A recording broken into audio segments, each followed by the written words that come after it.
Hello and welcome everyone to another episode of our myth busting series.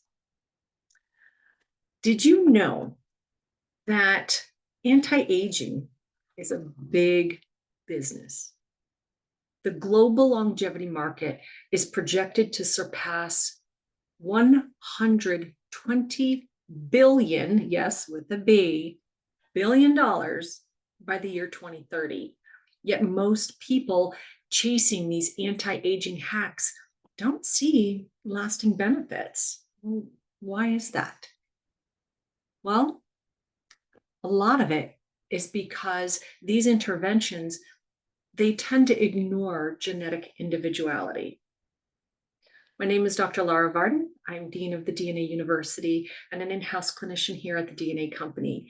And we are going to be exploring why anti-aging fads fail and which pathways truly matter, and really diving into how genetic personalization changes these outcomes.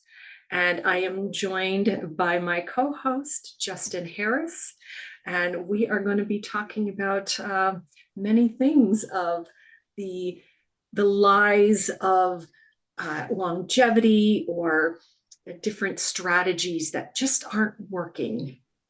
Hi, Justin. How you doing tonight? I'm good. I'm feeling young tonight. It's a good thing. And I love this topic too, right? It's so relevant. We all want to age that little bit better, that little bit slower, and have a really good quality health span as well moving forward, And I think that when we talk about anti-aging, I think there's an interesting paradox here because people are actually living longer than ever, right? But we're simultaneously less healthy than ever. I mean, take a look around. So science has figured out a way to keep our pulse going, for more calendar years than before. But how do we create the best health span possible? I'm of the opinion that we can achieve both of those things if we have the right toolkit. And I think that that's the goal.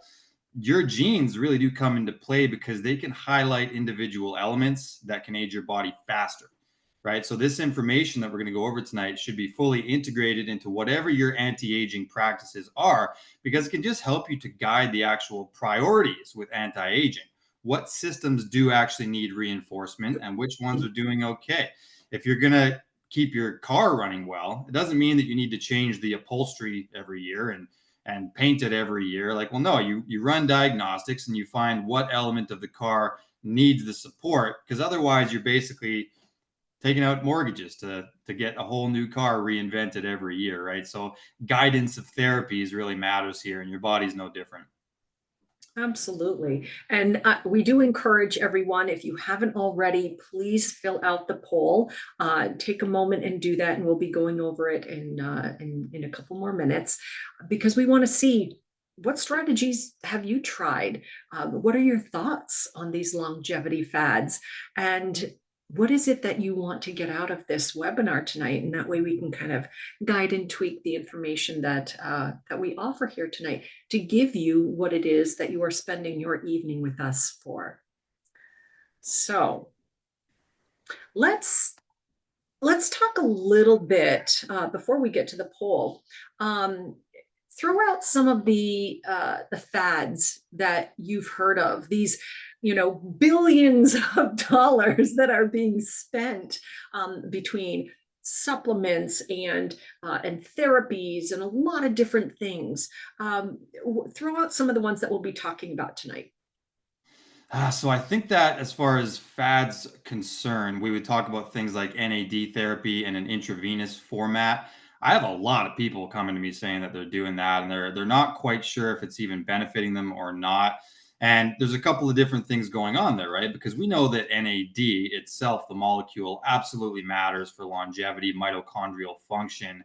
But it's becoming a thing that people do these intravenous drips where they'll go to their naturopath and it's like, NAD plus vitamins and antioxidants like resveratrol. We might get into that tonight as well. And they're getting these big bombastic doses all at once, and then they're kind of upping the ante once a month or whatever it is.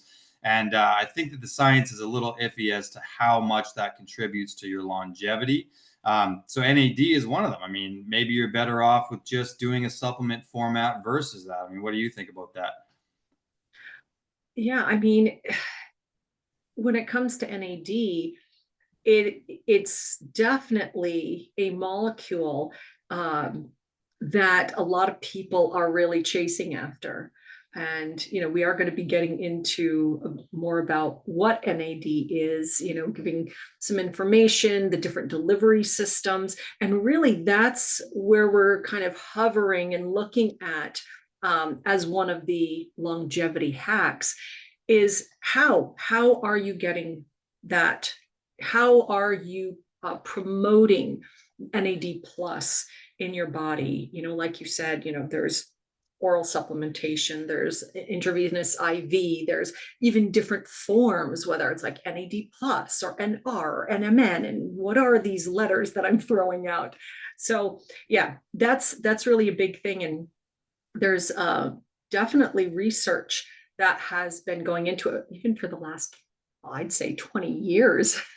There's actually a few doctors, Andrew Salzman being one, Guarente, his last name, is another one that has done a tremendous amount of research and at a university level. So it's not just superficial stuff that we're going to get into, because there are definitely benefits for it. But delivery system, how does this work, and does this affect other things?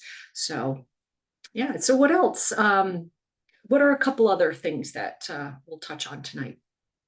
There's one that I hesitate to call a fad, but it's just something that I think there's been sort of a culture created around it. And I'm talking about fasting. So I say it's not a fad because, it's an ancestral thing. Our metabolism is wired to have these feast famine cycles, but you find that there's just sort of two camps that exist with fasting. Like there's people that say it is the most therapeutic thing on planet Earth. And then there's people who are like, no, like you need to feed your body. There's no reason to be restricting calories, restricting protein, these sorts of things. And I find that there's a lot of camp activity with not a lot of that middle ground nuance.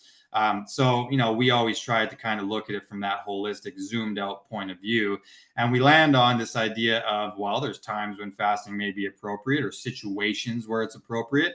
And then there's definitely situations where it's not. Like we'll get a little deeper into this, but I just had a client the other day who was hugely underweight. I mean, an older lady, and she's been on a vegan, kind of a plant-based diet for a long time. And so just the protein restriction over time and everything, she's really, I mean, I would place her like 90 pounds, and it's just, I'm not, as her practitioner, going to turn around and be like, have you ever tried a 5-day fast?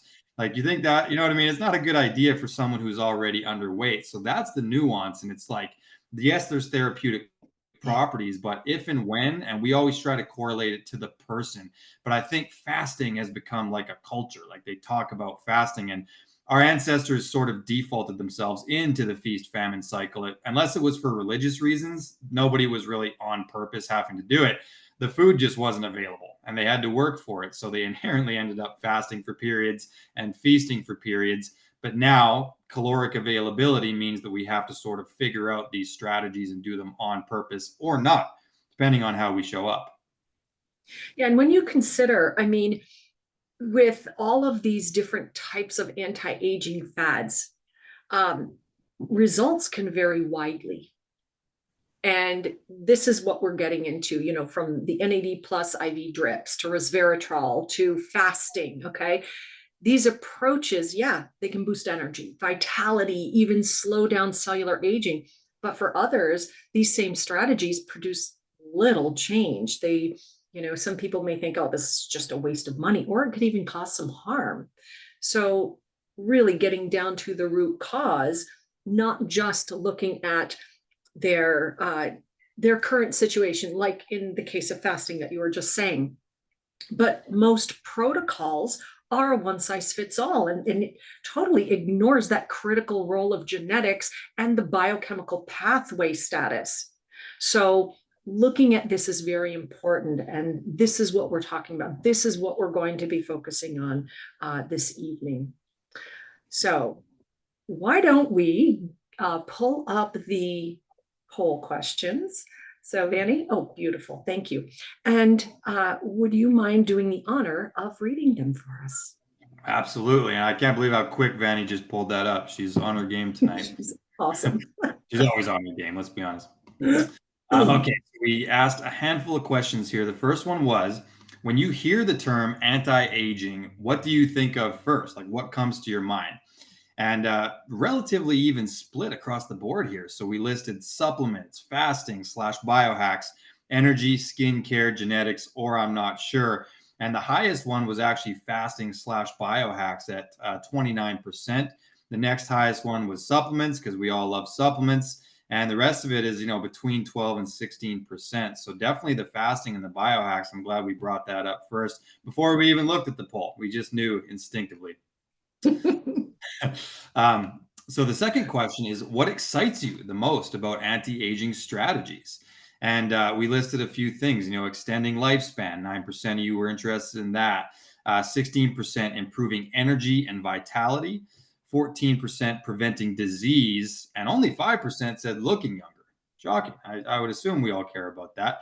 And 57%, I mean, all of the above. I think that's the answer I would have put down myself because, yeah, how do we define aging or quantify aging? It's how you look, it's how you feel, it's how you perform, it's all of the above. So I think that was a trick question on our part. All of the above. You know what I want to jump in here for just a second because commenting on the looking younger, I contemplated that and I think about that. Now, obviously, yeah, we do have a little bit of vanity in there and wanting to look younger, but when you consider improving energy and vitality, that really being our top one and preventing disease, it's like you could look great.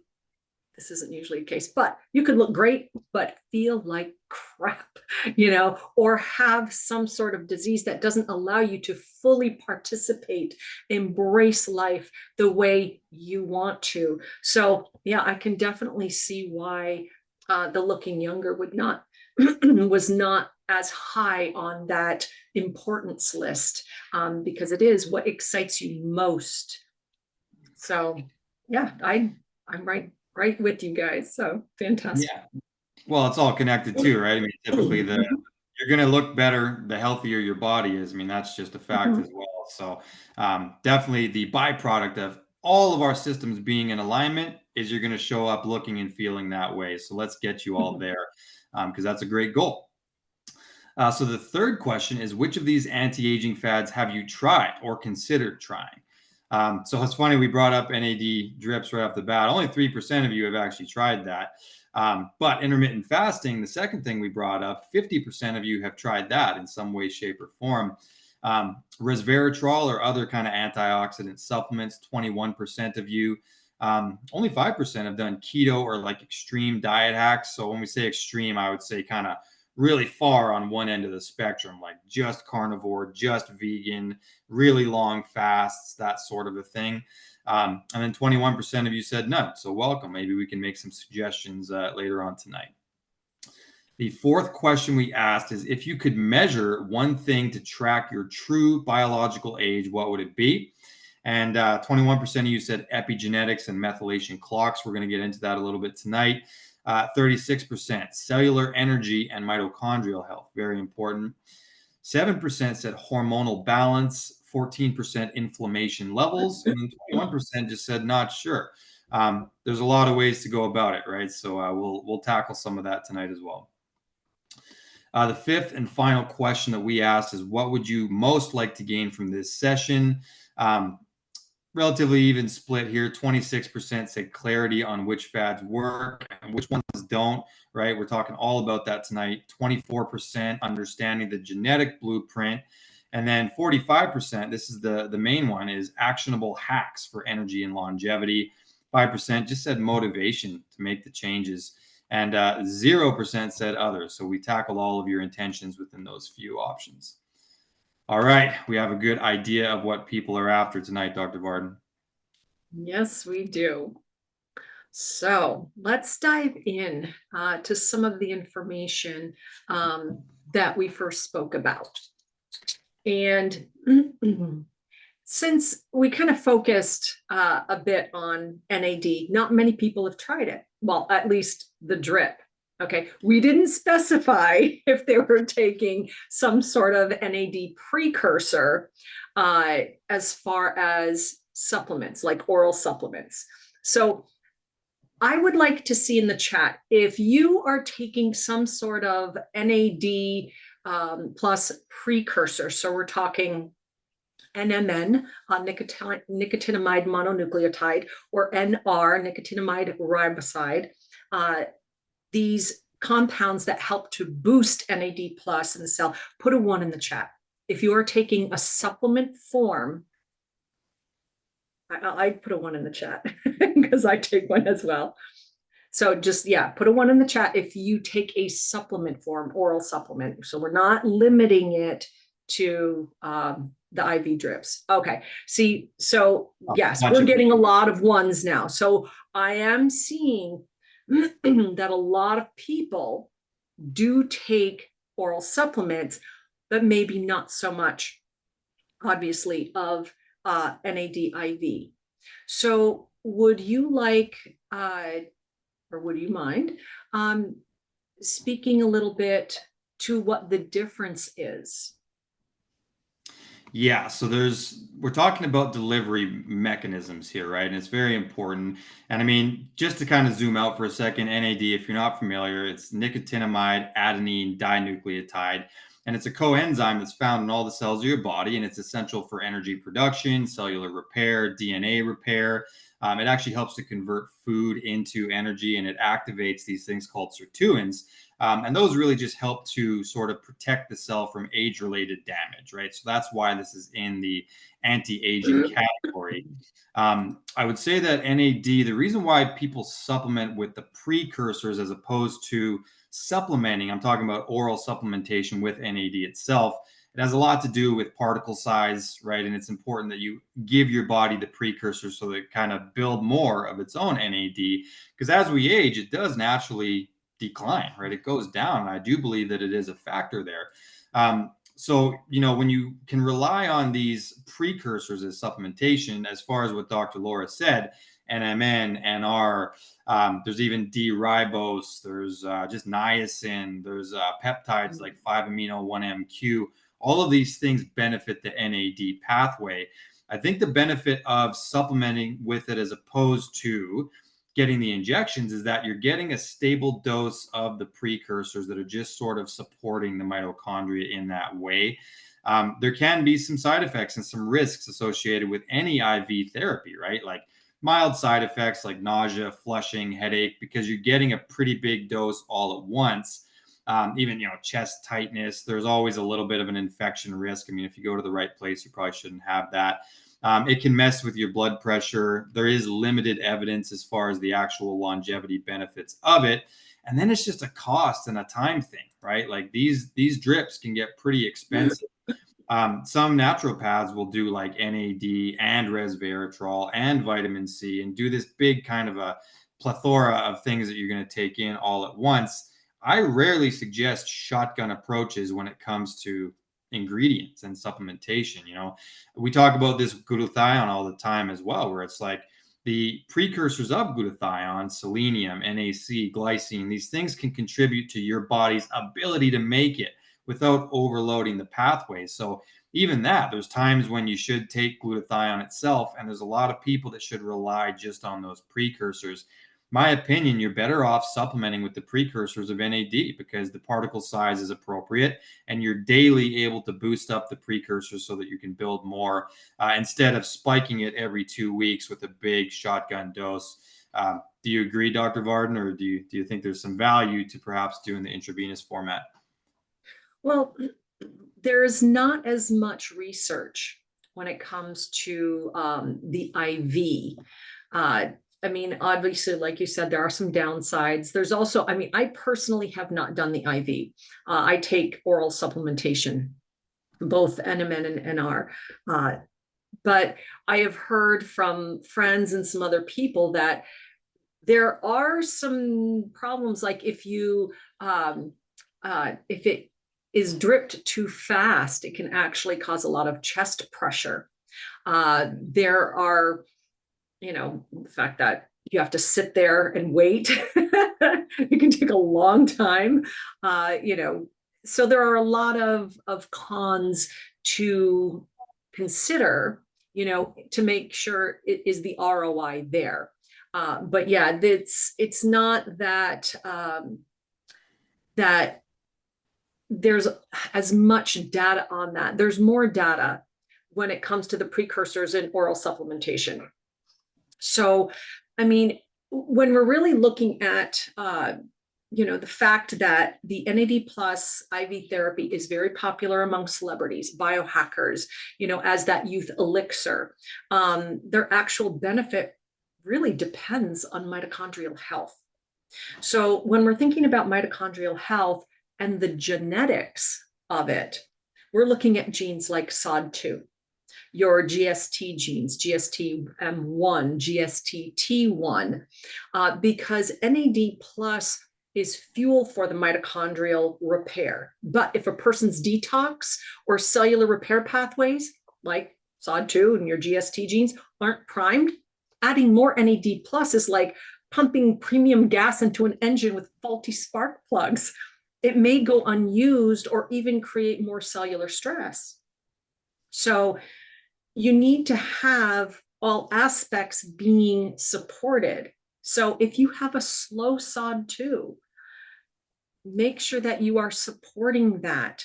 Having your antioxidants, preparing and prepping your body for that. If you have zero copies or null copies of the, excuse me, GST-M1 or GST-T1 or both, you want to make sure that they are supported, that you are actually clearing toxins. And it's not just a matter of supporting those, but that, excuse me, that you are eliminating. So the respiration, the perspiration, the urination, the defecation, what Dr. Stephanie Nielsen calls the Asian nation, of detox, of natural detoxification, release. So you've got to make sure you're able to get rid of those byproducts of these different metabolites and toxins from the body. So that's very, very important. You were mentioning about resveratrol. So resveratrol in its study has been linked to SIRT1 activation, often touted for its anti-aging effects, but research has shown that its benefits depend on genes controlling oxidative stress. So here we go around again. Those genes, SOD2, your GST genes, those variants, okay? Again, if those pathways are compromised, resveratrol may do little or could even increase the oxidative damage, similar to pouring water on a leaky roof. The real problem isn't being addressed. So do you have any other comments or any other research that you have read or heard about regarding resveratrol?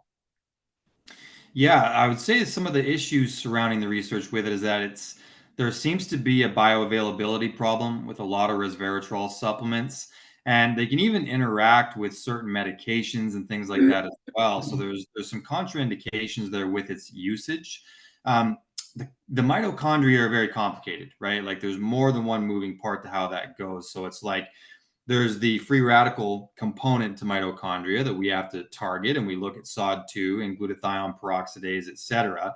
I'm a big fan, by the way, of a marker called 8-OHDG. That's a way for you to kind of determine if free radicals are in fact impacting your DNA and things. And you can see the oxidative stress load by measuring 8-OHDG. So these are the ways that we identify if it's a problem, if it's something that you need to add on to, because let me tell you something as well. There's a thing called redox homeostasis in the body. And this is something a lot of people don't talk about because we live in this world of just piling antioxidant after antioxidant is generally the solution that people talk about. So if you have low oxidative stress and you're already tackling that properly, you actually want to be careful with over supplementing with antioxidants because it's a homeostasis thing. You actually want to balance in the cells of pro-oxidative activity and antioxidative activity. You want to balance there. If you look at your 8-OHDG numbers on a lab and you see that it's low, it's actually not in your interest right there to pile on a bunch more antioxidants in your supplement stack because you can overdo antioxidants, right? They're there to lend electrons and change how the cells are detoxifying themselves. And you can overdo it. So that's why I'm a big fan of things like hydrogen instead, because it encourages redox homeostasis instead of just blanketly donating electrons, right? That's what antioxidants are supposed to do. And hydrogen kind of meets it in the middle. And so there's other ways to go about it. Resveratrol, a lot of people also use the excuse to drink red wine, right? And I'm not going to sit here and tell you what to do. You're adults, but understand that if we take in antioxidants, resveratrol from wine, and we're also getting ethanol from wine, at best we're evening out there, right? Like you're getting a toxin and an antioxidant at the same time. And I've seen so many people use that well, I'm getting all this antioxidants, and they're drinking a whole bottle of wine. Like, are you really, or are you just getting hammered? You know what I mean? I don't think that that's the best way to go about intake of antioxidants. That's just my opinion. But yeah, resveratrol in and of itself, the other problem is that the research just isn't hashed out yet. We don't really know the true impacts on aging. I think that getting some resveratrol from food sources is a great idea, but I think supplementing with it, it's not quite there yet. And like I say, it can mess with different things like medication, what have you. So always bounce supplemental ingredients off of your whole life and make sure that it's not going to be contraindicated there either. Yeah, I mean, it's such a great point. And it's also keeping up on the science of it, because again, that was a hot topic and everybody was into it, like 5 years ago up until even like last year. So really good to keep up on the latest science, and that's what we do. Let's shift gears over to fasting, intermittent fasting. You had mentioned the reasoning, as far as ancestrally, that, hey, it's not like we had refrigerators and grocery stores and 24/7 access to food way back. Our bodies are actually built to have that feast and famine and be able to survive, to have hormetic stresses for that. And, like you said, intermittent fasting can be very important for many people, life-changing for some, helps with weight, energy, inflammation. But it can also raise cortisol and anxiety in others. And I'm so glad that you brought up the point of there are some people that shouldn't fast, especially if you have a choice. And you had mentioned people with eating disorders. Yeah, sarcopenia as well, just underweight, not enough muscle mass, that kind of thing. Yeah, but also children, women who are pregnant, women who are lactating, obviously let's shift them out into the don't fast right now. And let's get into those, everybody else. So when we're thinking about genes, the genes that could affect someone's ability to fast or to be able to get the most out of fasting or time restricted eating, are there a couple that come to mind that could influence that?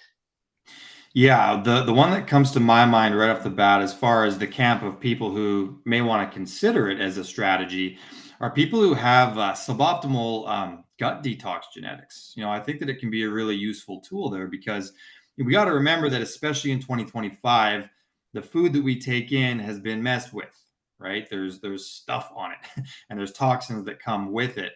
So, I say this all the time: food is information, and sometimes we got to take a break from yesterday's information before we pile today's on.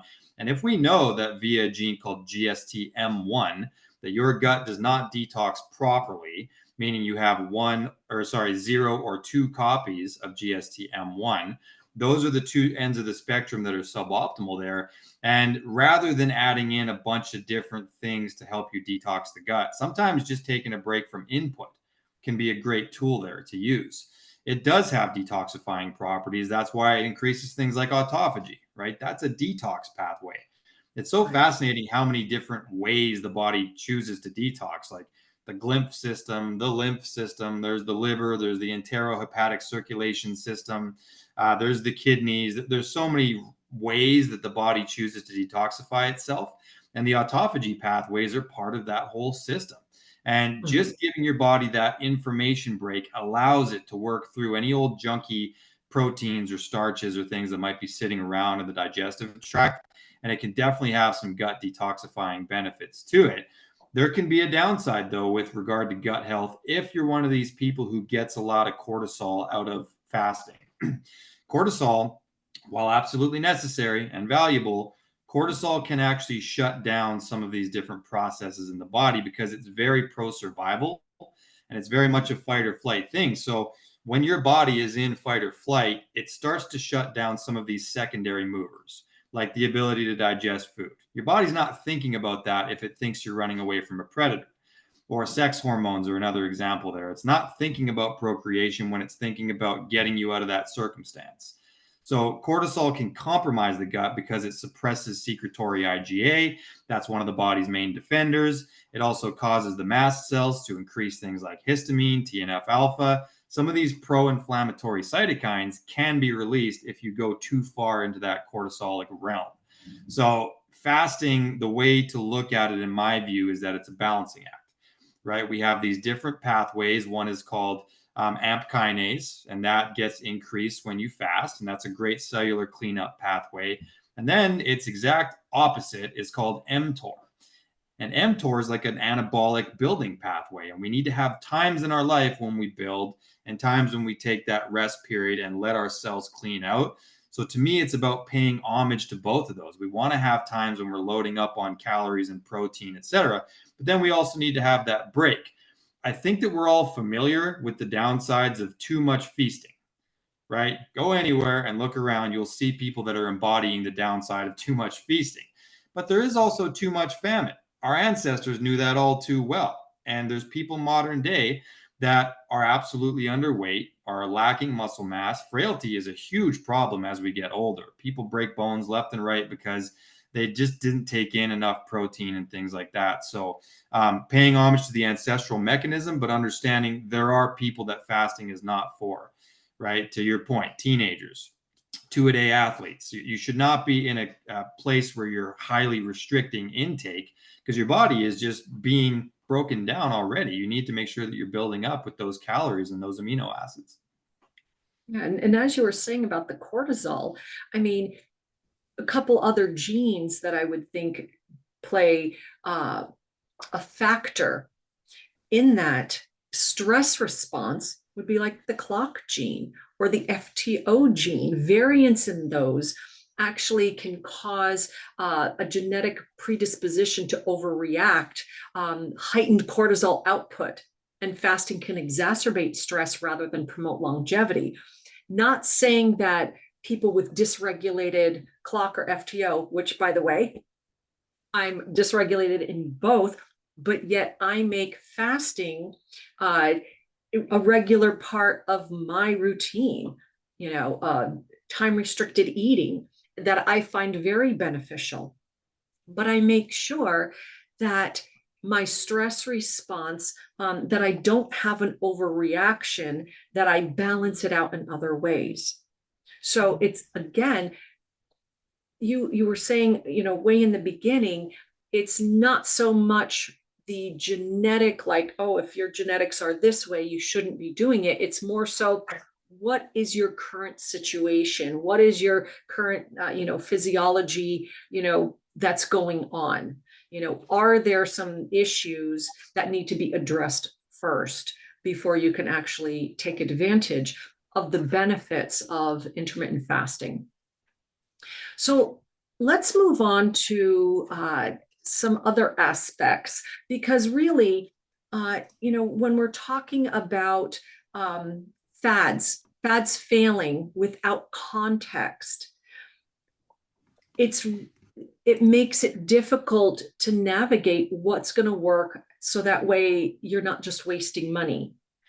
And I want to kind of dive into what the science actually says about the real levers of longevity. You know, when we're talking about pathways that drive longevity. So let's look at those and see what science tells us, what matters for aging and why genetics decides whether an intervention can help or hurt. Um, so let's talk about, we mentioned a little bit about oxidative stress and detox. You mentioned, I had even talked about SOD2, the GST genes, obviously weak variants. You would need things, you know, antioxidants can be helpful, you know, NAC, cruciferous vegetables, you know, getting it from your foods first, obviously, that's the way to go. Those can become very critical. But let's, since we've covered that realm a bit more in depth, let's talk a little bit more about metabolism, obesity risk, about sleep, circadian rhythm, and some hormones and longevity genes that are important to understand why fads break down. Yeah, so your metabolism, right? Just basic cellular metabolism is really, I refer to it as one of the most important elements here because if you eat 3 times a day, those are 3 opportunities every day to provide your body with the right epigenetic information or the wrong epigenetic information. Your body can only take cues from the environment, and these cues enter the epigenome, and it creates what we call an acquired phenotype, right? So acquired is a pretty important word there, isn't it? Because this is something that we're sort of creating with our own energy, thoughts, and actions daily. So if you're over and over again giving your body a macronutrient ratio that it doesn't quite know what to do with, you're actually creating more stress in the body. You're creating things like oxidative stress.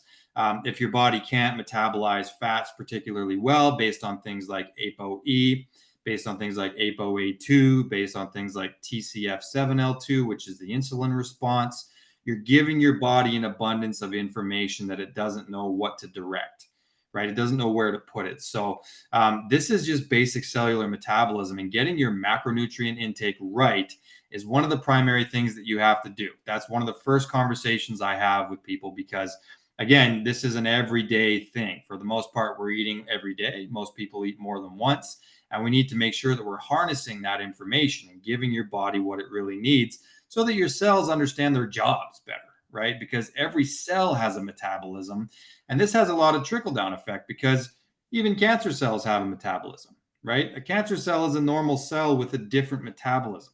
We need to make sure that we're not feeding the wrong stuff and that we are feeding the right stuff.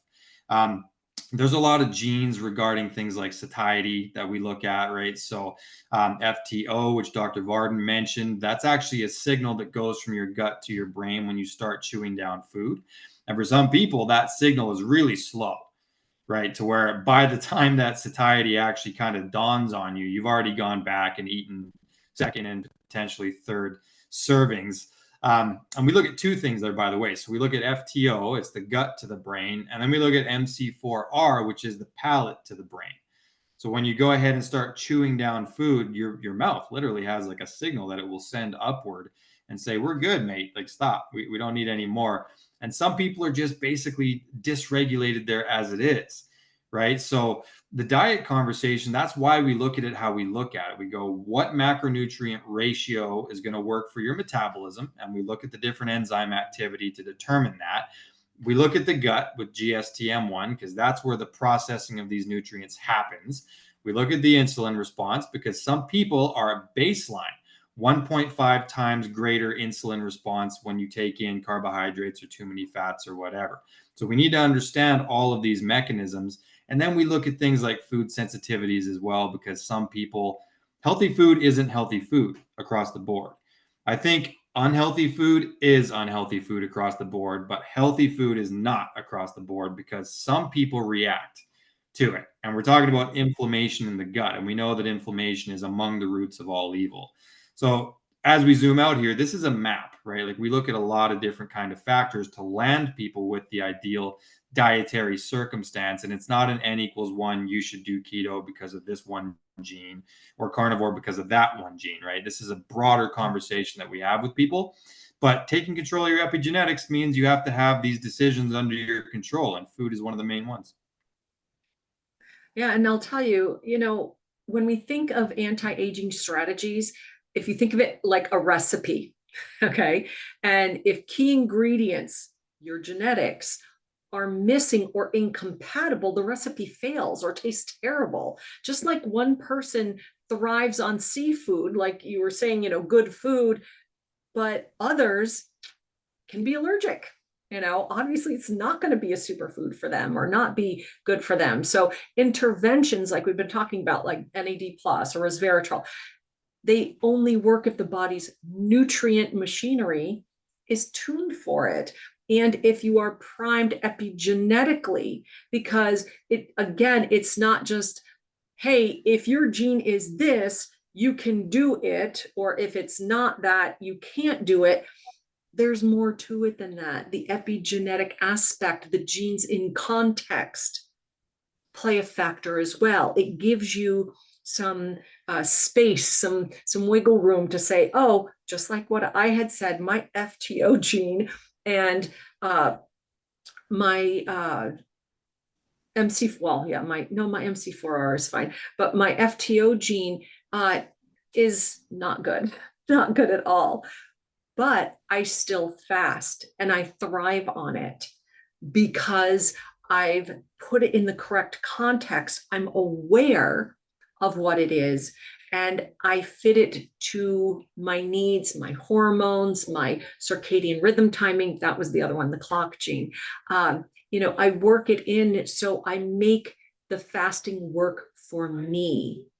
And that's what's important, because I saw a question in the chat about, hey, if I have this particular SOD2, is an NAD plus drip good for me? Well, that depends.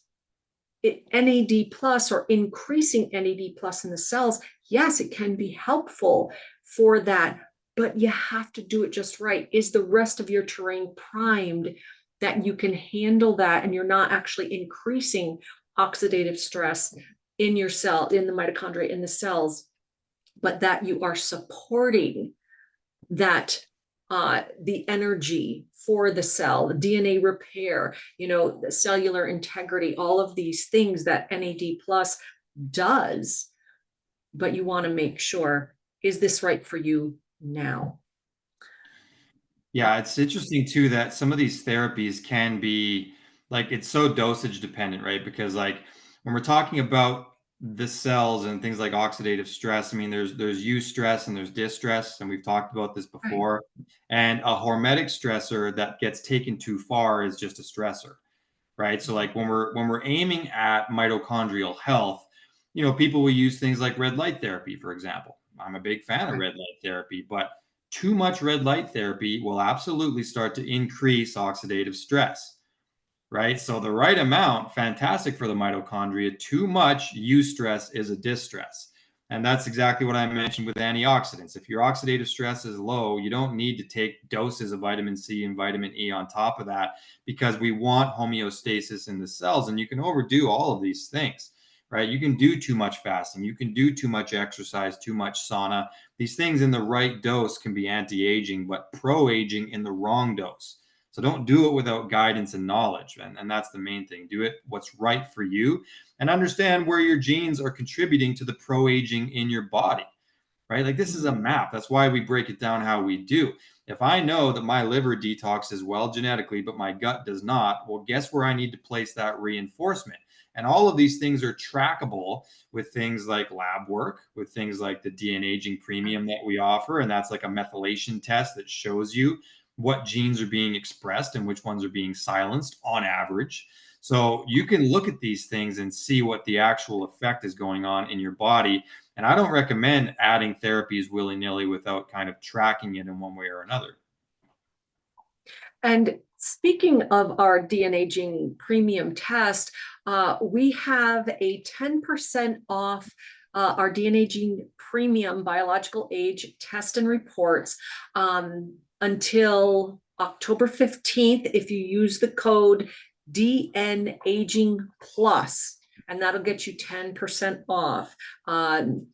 Danny will put that in the chat again in case you missed it, because it's higher up in the chat realm. But this is a way for you to test, not guess.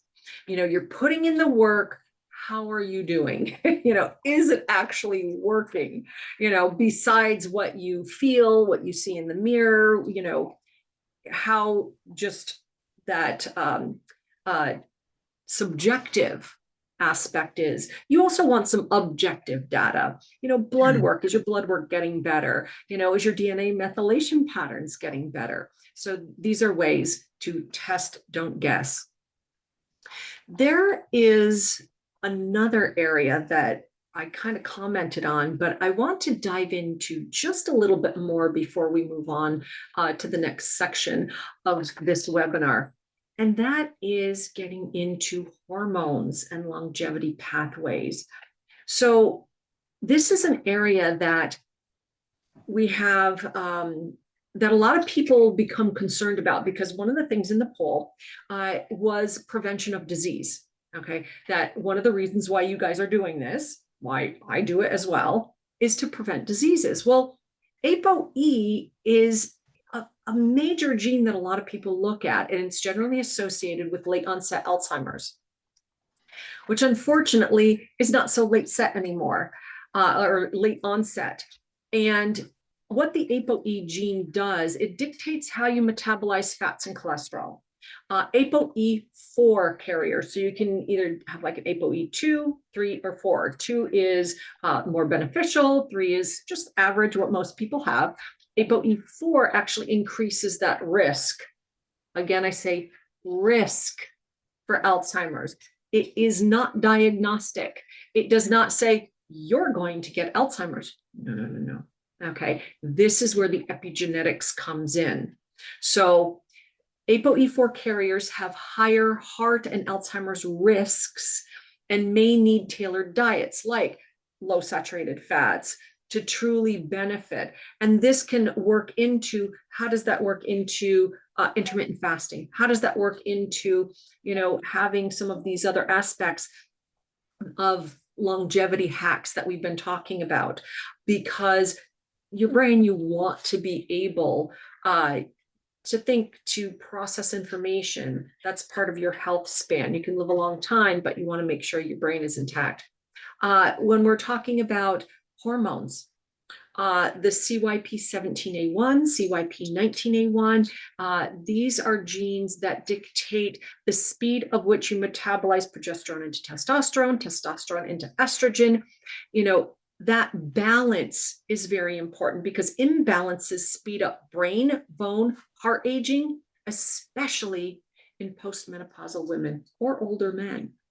So that's something else you want to be aware of, that you take into account when you are doing these types of hacks, or if you are wanting to explore these types of hacks, because really you want to imagine your body's hormone thermostat. You don't want it stuck too high or too low. All right. It's adjusting the diet or supplements that can be helpful only if the right genetic switches are working. So, and there is research that targeted interventions, things like a Mediterranean diet, like specific hormone therapies, can impact those with certain gene variants much more than others. So that's a lot of times an underlying factor that can affect what we are trying to change. So, knowing the terrain, knowing what's going on is really going to help you decide where that range, that gray zone that I was talking about, that provides the context for your genes to see if a particular longevity hack or fad might work for you, or whether at this time it would be a waste of time. There actually was a study talking about epigenetics, okay?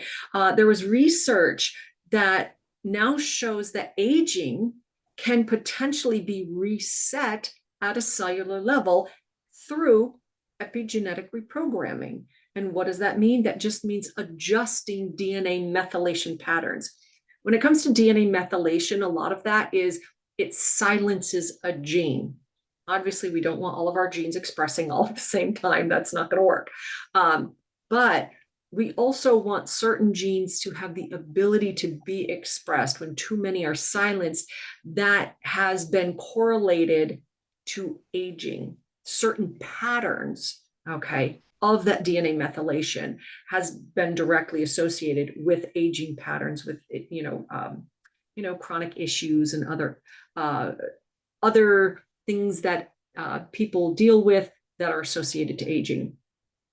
And this is really important to realize, that you have the power to turn back that cellular aging and it really the epigenetic clock. But it's not achieved by resveratrol pills or fad diets. It's about understanding and targeting the pathways that govern gene expression and doing it in the right combination at the right time. It's not just about slowing aging. It's about recalibrating the very systems that drive it. That's why context and genetics matter. So again, when you're looking into these fads, when you're looking into doing these extra things, and they do cost, make sure that your foundations are solid. If you're not sleeping well because you're up doom scrolling on your phone, and you've got lights, or it's really warm, or but your sleep is crap, you know what, don't go to those fad longevity hacks yet. Don't even start exploring that. Clean up the terrain. Have these basic foundational things, work on those first. So that way you can make sure that you're solid. And then when you want to start optimizing, you really want to start, turning those smaller dials and moving the needle. That's when you can start bringing those other things in. Do you agree, or what are your thoughts, Justin? Yeah, so that is a perfect example of this thing I talk about moving from general to specific, right? I bring that up pretty often because what you were just mentioning, like the obvious low-hanging fruit about someone's sleep, that's the general part. And we move more and more specific as you kind of correct the basics first. If you want to build a house, you don't start with the roof, you start with the foundation, you build upon it, right? And hopefully at the end of it, you have a friggin' awesome house, but you have to start where it starts. Yeah. And there's so much to unpack, because it's like, even just the hormone piece that you just mentioned there, HRT is a really common thing now. And I think it's great, but that could be considered yet another anti-aging hack, right? And it's one of those things that if we don't have genetic considerations, I can't believe how few people that are on progesterone or estrogen or whatever it is that don't know the genetic pathway there. I actually think that any endocrinologist or anybody who's really just prescribing hormone therapy should really know about these enzyme pathways, because it drastically changes what the outcome can be. Right? Like you mentioned CYP17A1, that gene, it converts progesterone into testosterone. And some people have a faster or a slower gene slash enzyme there. Right. And so if one of the interventions that you're on is progesterone, which is pretty common because it's typically a little bit of a softer approach than some of the other things like estradiol, if you're on progesterone, you should know the speed of that CYP17A1 gene, right? Because regardless of if you took it in via a patch or whatever, or if it's just naturally occurring progesterone, the enzyme pathway thereafter is the same thing. And we point to things like toxic estrogen metabolites. We point to things like dihydrotestosterone, which can be pretty friggin' toxic to the body as well. So for guys, if you're going to jump on testosterone and you know that you have a certain speed of a gene called SRD5A2, there's going to be more DHT conversion there, and you're going to get benefits from the testosterone therapy, but there's more likelihood of getting toxic byproducts from the testosterone as well. And that can really change what the intervention is, where in the sex hormone pathway you should place your intervention, and how much risk is involved with adding in a progesterone versus a DHEA versus an estradiol. Understanding this pathway is very valuable. So again, your genes can help you prioritize what therapy you do, what therapy you don't do. And then if you're going to do a therapy, you can put other stuff in place to increase the safety of the protocol, right? So that's the thing. This is a personalization and an alignment process. That's why I always call it that. Alignment with your assignment, right? The genes are your assignment. We pull your energy, thoughts, and actions into alignment with those genes, and the body is going to work in a far greater harmony because of that. Definitely an excellent point. So it is top of the hour. We've got a handful of wonderful questions that I've kind of been taking a look at. So what do you think we jump over and start answering some questions, and then we can kind of riff off on giving some other information as we get going? I'm sure we will. All right. Excuse me.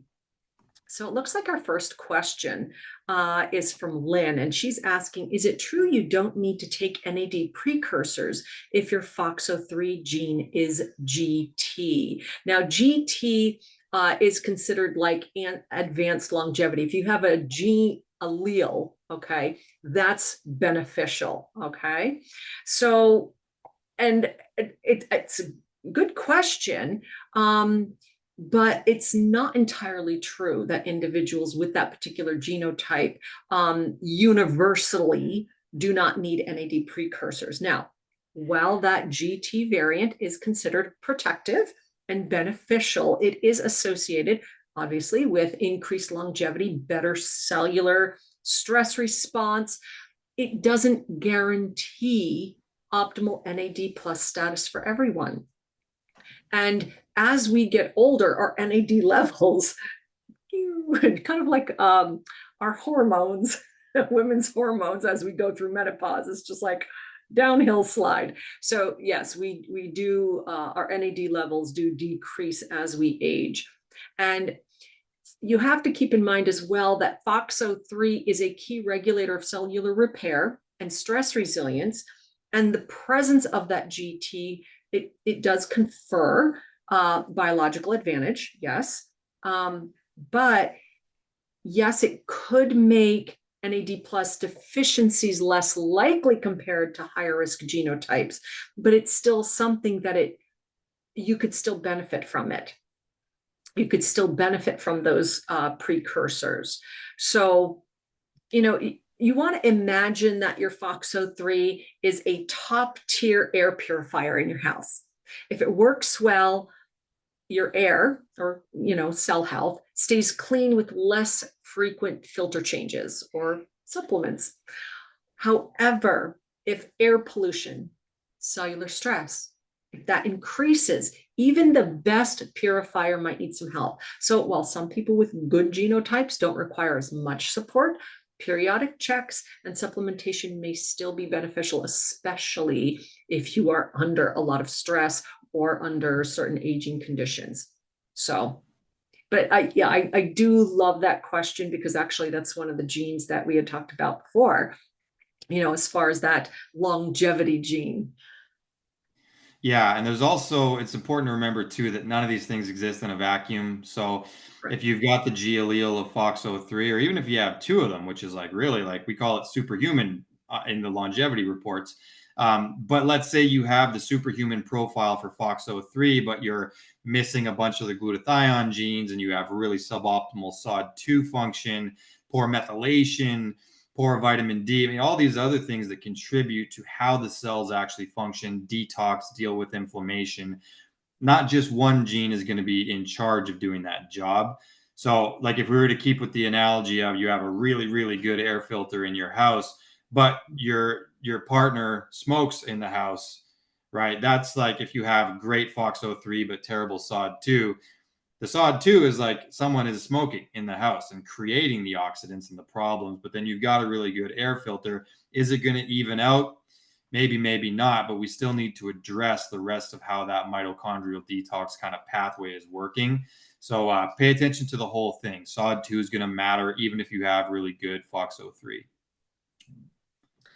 So Sonia had asked a question about the SOD2 and a candidate for NAD drip, which we've already covered earlier. So let's move on to the next question. Jolene, she said she's not seeing the 8OH gene on my 360 report.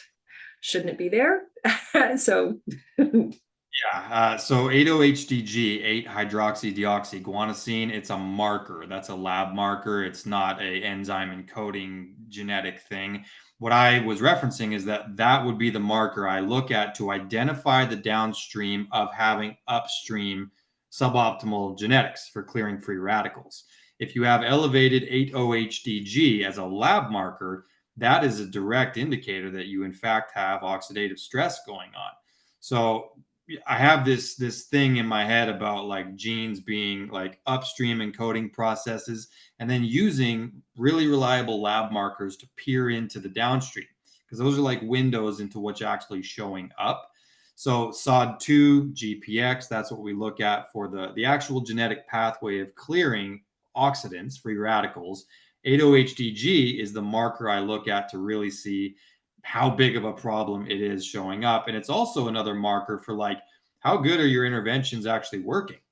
Because let me tell you, like I have the last time I tested 8-OHDG, it was actually low and I have suboptimal SOD2 function. So that's a great indicator that my body is currently managing and staying in homeostasis on the oxidative path stressway because of, sauna, hydrogen, carbon 60, fasting, all these great things that I do for detox. So it is a marker, it is not a gene. thank you for that clarity. So our next, well, actually, it's not really a question. Ashley was bringing up the fact that there's some latest science, a new study as of June 2025. She thinks about vitamin D, longevity, immune system support, even though, or she said she just wanted to mention this because sunshine is highly important in comparison to vitamins, but the vitamins can be supportive in other ways. She's been going outside for years before 10 a.m. because of her own truth. And interesting, the mitochondria loves the sun so much. And yes, you're absolutely right. You know, when it comes to the sun, there's still so much that we don't know. The information in a single photon, what that triggers biologically, biochemically, it is absolutely amazing. When we're talking about photobiology and how that works, I'll tell you, there was a really interesting story, and actually, I've heard this about a handful of people that survive and get their energy just from the sun, kind of like Superman. But there's actually a nun that has had no food except for the wafers that they give during mass, that and sunlight. And I think it's been like 6 years, but others have, survived on sunlight. It's something amazing about it, but not that I would recommend doing that. But getting out in the sun is very important. If you can get out in the sun, within like an hour of waking up, 10, 15 minutes, get that vitamin D production going. But I think one of the things that she's talking about, and Justin, please, you can reiterate very quickly the genes that are involved in this with the vitamin D pathway. Being in the sun may not give you the vitamin D, hormone D, enough that you need. Would you mind briefly going over the genes or just naming them off and why that's important to know? Yeah, yeah, and vitamin D is just I usually have a whole conversation about it because there's a lot of moving parts like nitric oxide matters a lot for vitamin D and the sunshine by the way increases nitric oxide. So a lot of these things the universe has provided for us already. I love that you said due to your own truth. You know, like I said a quote on the webinar last night from Bruce Lee, actually, where he said, ultimately, all knowledge is self-knowledge. And I think that really applies to what we talk about here. And I love that quote. Going outside in the AM especially is fantastic because it's going to set your circadian rhythms. Your eyes recognize the angle of the sun, the solar angle, so it tells your body it's morning time. You get the cortisol boost from the blue light spectrum, and it's going to kick off your vitamin D pathways for the day. So fantastic. I've always been a fan of that strategy. When it comes to the genes, however, we need to bear in mind that when the sun hits your skin, your body doesn't make activated D3. D3 is the active form. It actually makes D2, and D2 is a precursor that has to be converted into D3. This is actually something that's a survival mechanism because your body can have too much D3. And if we have ancestry that was in a sunnier climate, then having a slower gene associated with an enzyme called CYP2R1 is really effectively making it so that your body's protecting itself from vitamin D toxicity, right? So if you have slower CYP2R1, it just means your body's not going to rapidly activate your vitamin D and turn the D2 into D3. And so even with adequate sun exposure, some people still need to have some better strategies for getting it into the cells. So that's where supplementation occurs, because you'll notice on the market, it's very rare you see D2 in any of these supplements. It's almost always D3. So it's in its active form when you supplement with it. So it takes out that first step. The second gene is called GCVDBP. That's vitamin D binding protein. That's the taxi cab that takes the now active D3 to the receptor. Then the third one is VDR. That's vitamin D receptor. You can be suboptimal for 1, 2, or 3 of these genes, and it's going to impact dosing protocols and things like that. Moving into the season that we are, I would say supplementing is a pretty safe bet as well if you are suboptimal for any of the above, because it means that your body is not going to activate, deliver, and then absorb the vitamin D3 the way it should. But yeah, keep up that AM sun tanning anyways, because it's the best thing for you. Excellent. All right. So, Jolene, she's asking, could you talk about the effective types of glutathione and brands? She's heard that the non-transdermal patches, or I think she meant transdermal patches, are more bioavailable than liposomal or pill form. So yeah, there are different types of glutathione supplementation. So we'll kind of, I'll run down quickly about the different kinds and you know what the evidence is. So there's a reduced standard glutathione. So this is just basic glutathione molecules, capsule powder form. It's very limited, largely broken down in the gut before absorption. It does have a little bit poor systemic bioavailability. It's the least effective form, but mainly for mild antioxidant support if cost is a factor. For liposomal, this is encased in a phospholipid bubble to protect it through digestion. And really what happens is that these liposomes, they fuse with intestinal cells to release that intact glutathione inside. It does have better absorption than the standard glutathione. Some human trials have shown increased blood glutathione levels and reduced oxidative stress.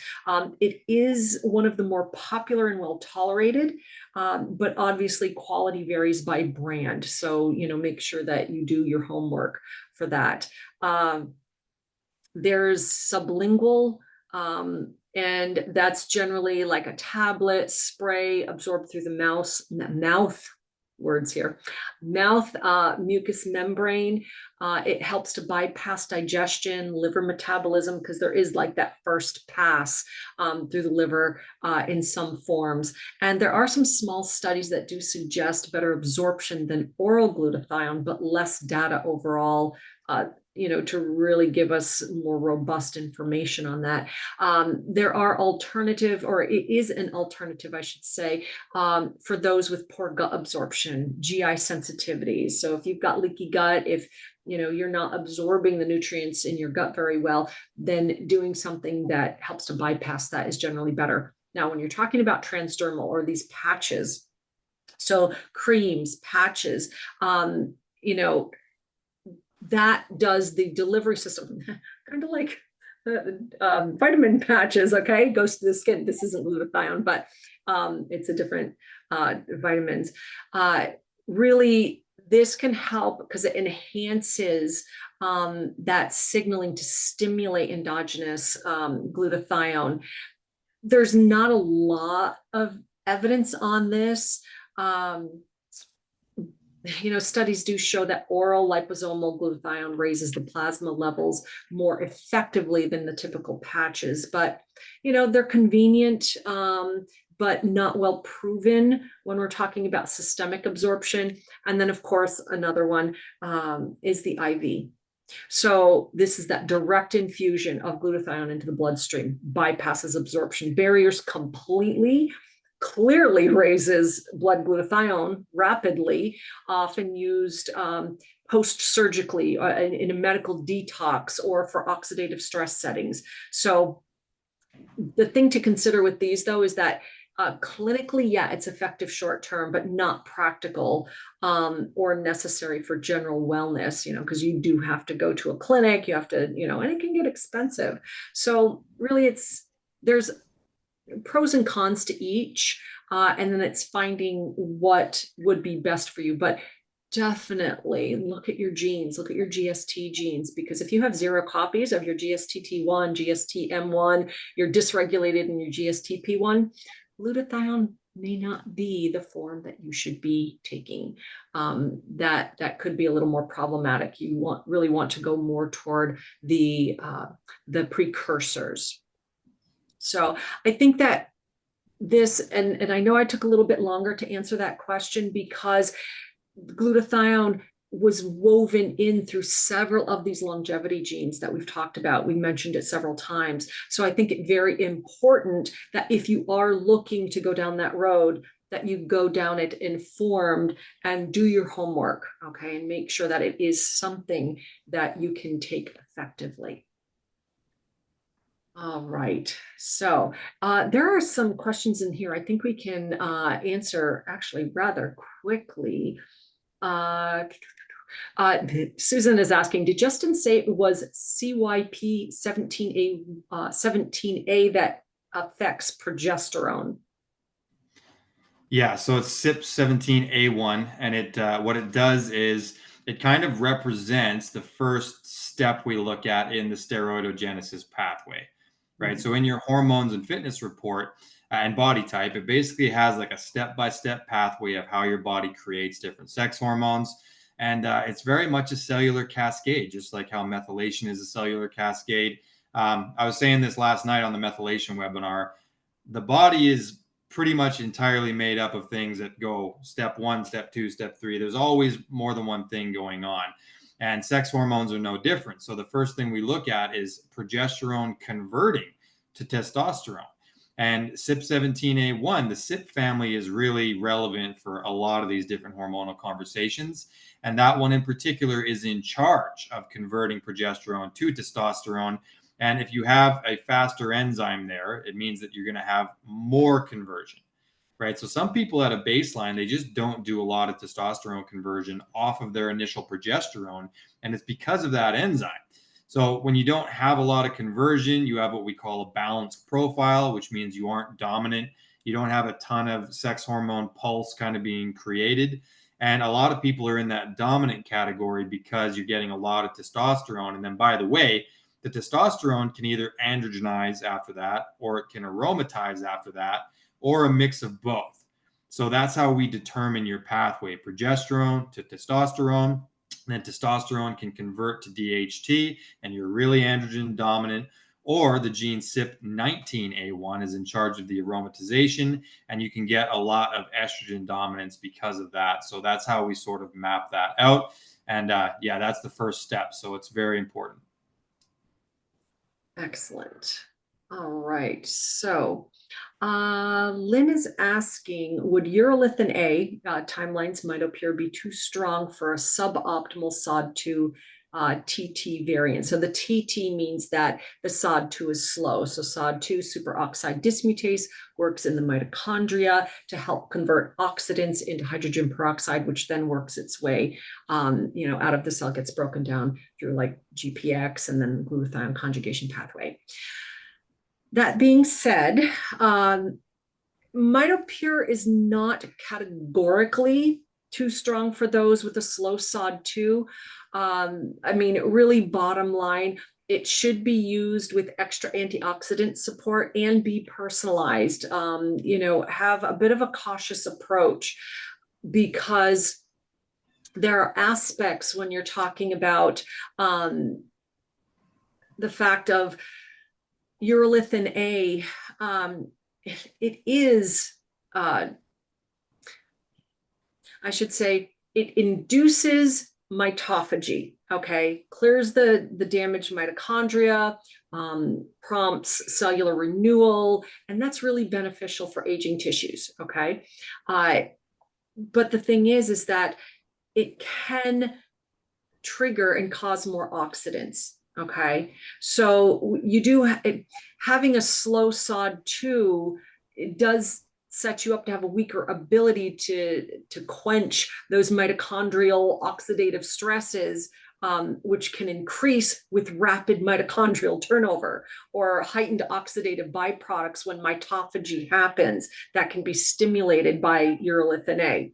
So really what you want to do is you want to make sure that you are collaborating with a genomics trained clinician to really look at the best recommendations, results, because again, like Justin and I have said before, genes don't exist in a vacuum. It's not just one thing, and we kind of need to know what else is going on. But hey, you're also an adult. If you want to, try it, that is up to you. Just go in doing your homework. All right, next question. Anne is asking, would you recommend that type 2 diabetics should not do extended fasts lasting 24 hours or more? Justin, what are your thoughts on that? Do you want to? Well, I should preface this and say, like, I speak in non-diagnostic terms, and I'm not your doctor. In fact, I'm not a doctor. Dr. Varden is. Those two letters are extremely important with official advice here. I would say that fasting is something that I would strongly recommend easing into for anyone who has type 2 diabetes. We need to remember that that represents the insulin mechanism is broken in you, and blood sugar regulation can be quite difficult. So remember that cortisol will also make blood sugar go up and down as well. There's a few additional sort of considerations and risk factors such that if you don't have fasting experience, I wouldn't recommend doing more than 24 hours with type 2 diabetes. I would say start with something really simple. Just condense that window down a little bit. There's ways that we can modify these fasts, and you can do, bone broth fasts or the bulletproof coffee, or you can do amino acids during your fast, different things that can help to sort of stabilize the blood sugar.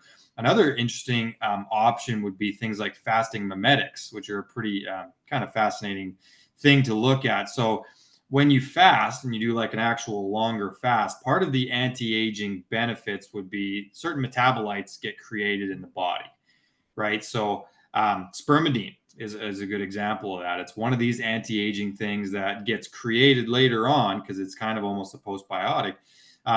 But you can just take spermidine and do a shorter fast and mimic a lot of those benefits.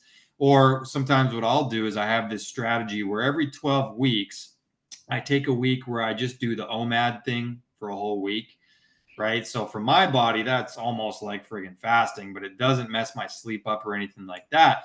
And I just fast all day and I have one evening meal, almost like a Ramadan kind of a practice. And it gives me a lot of those metabolic benefits, but I'm still able to give my body some calories and some blood sugar spikes and things like that that can be useful. I'm a big fan of ketones, right? That can be sort of a fasting mimetic in and of itself as well. I would start real simple, 12 and 12, maybe a 16 and 8, and dabble. But with something like diabetes, I wouldn't go too much further than that. That's my opinion. Dr. Varden, do you have any kind of thoughts on that? You are, in fact, a doctor. Yes. I mean, I think that the information you gave is wonderful. And the reason why I had you feel that is because, again, what we talked about earlier, fasting really goes into what's currently going on. Yes, it works into some genes, but there are some basic uh, ways of going about it, which you so beautifully explained. I mean, as far as type 2 diabetes, yeah, it can be very helpful. But again, it's something, especially if you have been diagnosed, that you should have the doctor who diagnosed you or the doctor who is following you be a part of that to help you navigate a fasting regimen or to see what works, to ease into it. You gave wonderful, wonderful basic advice. So thank you for that. All right. Susan is asking, does DNAging include all the genes on the DNA 360 plus more, or are they totally different tests? Okay. So first of all, our DNAging test is actually a blood test that looks at DNA methylation patterns. It's not testing genes. Okay. So it is, but it's not. It's different. The DNA 360, we actually are looking at very specific genes with RSIDs that, here are the variants, or, what genotype presentation are you showing for these particular genes. With DNAging, what it's doing is it's looking at the genes, very specific ones. Okay. I mean, there's hundreds, depending on the specificity of the, whether it's dealing with inflammation, whether it's dealing with diet, whether it's dealing with whatever, there are a certain number of genes that are being looked at, and it's looking at the methylation patterns, not at specific variants of genes. And what I mean by that is there's things called CPG islands, which are areas on the genes that actually have methyl groups. And they're just looking at the patterns of that, and then testing that against a library that they have, and seeing, hey, where do you stack up with this? So yeah, it's totally different the way that it looks. It's a little bit more complicated, and you can always go to our website, take a look at the test, get some information, and go from there. But I'll tell you again, we have that 10% off using code DNAging Plus, and this is only good until the 15th of October. All right, next question. Actually, this one I'm going to field to you because it has to deal with fasting again. So I want you to continue on that. So Susan is saying, in a suboptimal environment, so GST-T1 is 0, optimal GST-M1. Actually, she said she has 2. That's not necessarily optimal. That can be a little over aggressive. She's asking, would fasting be recommended? She's also heard that in one of our other webinars that ALA, alpha lipoic acid supplement, is recommended, but the amount of milligrams was not mentioned. I will say we're not going to be mentioning specific milligrams simply because you're not our client. It's really important to know different details about you, your history, what you're currently taking, height, weight, age, all of those different things that really play into how much you should be taking. So very quickly, since you've already touched on this, Justin, would you mind giving her a brief information about fasting with that GST presentation? Yeah, so the GST-T1 is associated with the liver, and I hope everyone knows that the liver really does also impact like metabolism and your ability to digest things. I mentioned earlier in the call the enterohepatic system, and so your liver has a pretty important role of creating bile. That's one of the many things that it does. It sends bile to the gallbladder, and the gallbladder is just sort of an intelligent little storage vessel. Like, a lot of people think the gallbladder makes bile. It doesn't. It just distributes it at the right time. like when you take in some fatty acids, right? You need bile to help digest fatty acids. A lot of people, interestingly, when they go on a keto diet and it doesn't work for them, one of the reasons that that can happen is due to things like liver congestion, right? If your liver is gummed up with toxins from pharmaceuticals and different things, it doesn't do its job of creating that bile as well. You don't get proper enterohepatic circulation, and you don't do nearly as good of a job digesting those fats. So that's another thing that can happen there. So with suboptimal GST-T1, I would say taking advantage of a fasting strategy can be of use, right? Because it's improving your digestion theoretically, and it's also improving detoxification theoretically. The GST-M1, we actually, the algorithm on the report, I don't think quite picks this up yet. So the practitioners, I try to say this on the webinars a lot. 0 copies is suboptimal because you're just missing the GST-M1 gene, which is all about gut detox. 2 copies is what Dr. Varden just said, over aggressive. So what we found clinically is that 2 copies of GST-M1, because of what we've done to the food supply, especially, your body sort of recognizes things as enemies in the gut, and it's going to kick on immune response. And remember, we're talking about a lifetime of that happening over and over again. And what can happen is it can lend itself to a weakening of the gut wall. And we do find quite a connection point between 2 copies of GST-M1 and any number of autoimmune things that can arise from a mucosal injury, right? So you can have any level of mucosal barrier injury, and that can make it so that pathogenic species get in. It can make it so that nutrients don't get in. There's a lot of problems with leaky gut. And with leaky gut, if that's the case, I would say fasting is definitely a strategy to consider based on everything, though, right? If you're underweight and you have leaky gut, I would aim towards something else, but it can be a tool in the toolkit. And again, like I said about diabetes or anything else, you may want to do it with guidance, and you may want to ease your way into it and do some different strategies than just hopping on a 5-day water fast. I very rarely recommend something like that. You need experience with fasting because your stress hormones will elevate if you give that level of scarcity signal without being sort of prepared for it. And very quickly, Robin had asked, I heard that you can't know the degree to which you metabolize a toxic hormone. And she was specifically talking about the estrogen hormones, metabolites, okay? Even if your genes indicate you may do that, unless you test the hormones, doing like a 24-hour urine test. And Robin, yeah, that is correct. To know your actual ability to metabolize and detoxify toxic estrogen, both genetic screening and functional hormone testing, like the 24-hour urine test that you're talking about, are required. Genes, they indicate risk or robustness. Lab results confirm current reality. So this, again, is your blueprint, DNA, and then the expression of those genes, epigenetics, and what's the current reality. So with that, we want to thank everyone for joining us. We hope you are walking away with some, good information about your genes, how they can inform the way you go about biohacking your world and, looking for longevity. So thank you, Justin. You are so wonderful to co-host with. I really enjoy it.